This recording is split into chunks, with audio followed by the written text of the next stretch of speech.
Welcome to today's episode of Tomorrow's History TV.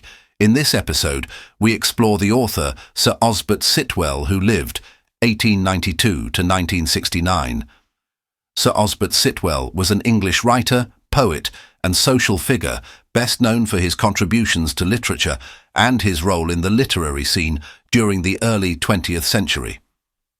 Born into an aristocratic family, Sitwell's upbringing exposed him to the cultural and intellectual elite, which profoundly influenced his later work.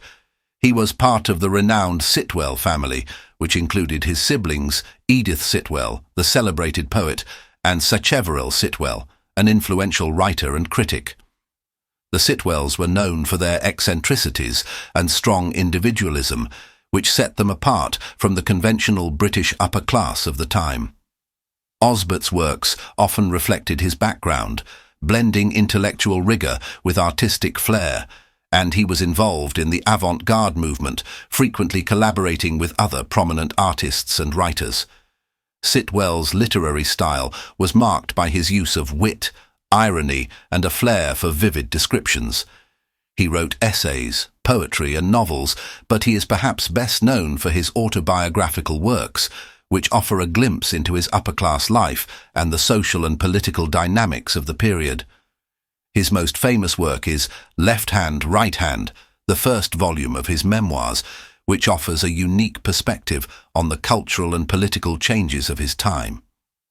Sitwell's writings were often critical of the prevailing social order and explored the tensions between the traditional aristocracy and the rapidly changing world in the 1800s aftermath of World War I.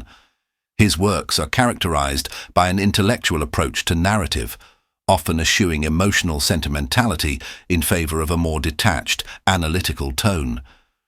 Despite his success, Sitwell's works did not always receive widespread popularity or recognition in his lifetime, partly due to his unconventional style and his critique of contemporary society. Nevertheless, he was an influential figure in British literature and culture, often associated with the English literary renaissance of the 1920s and 1930s. His work as a critic and his efforts to promote the arts, particularly through his patronage of musicians and visual artists, cemented his position in literary and artistic circles. Though Sitwell's reputation has fluctuated over time, his contributions to 20th century literature remain significant. His sharp intellect, distinctive voice, and willingness to challenge societal norms continue to resonate with readers and scholars today.